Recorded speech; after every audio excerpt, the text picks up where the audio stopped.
Kalau abang tengok tu, dia ada space tu.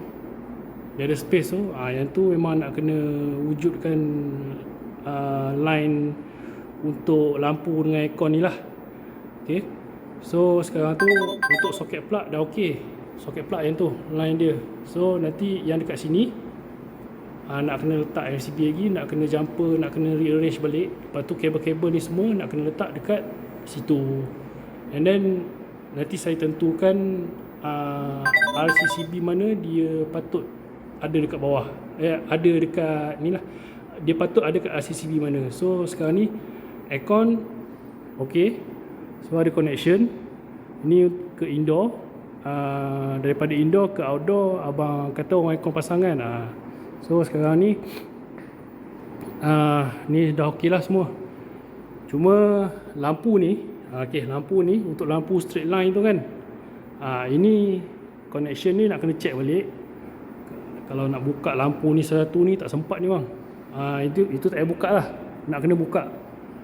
Yang ini nak kena tengok dalam tu. Saya rasa tunggu yang next quotation lagi lah. Next quotation mungkin quotation yang saya bagi tu mungkin dapat saya kurang sikit lah. Cuma nanti next quotation saya rasa ini DB kena buat. Bukan DB kena tukar baru tak, kena wujudkan satu space tu kena gunakan untuk aircon dengan dengan power track tu. And then itu je lah. Ni dia ada 3 kabel live. Okey. Yang ni saya rasa yang tak apa, nanti saya buat continuity low. Nak cari yang power track punya power, kabel yang mana satu. Saya tengah buka power track tu. Saya nak cari satu-satu lah. So yang ni, yang 2 ni mungkin kabel aircon. Kabel aircon tu kabel earth dia pakai satu je. Kabel live dengan neutral dia pakai 2, dia pakai set lah. Cuma earth dia tarik satu je. Tak apa, saya nak check yang power track punya lah. Power track saya tengah buka tau.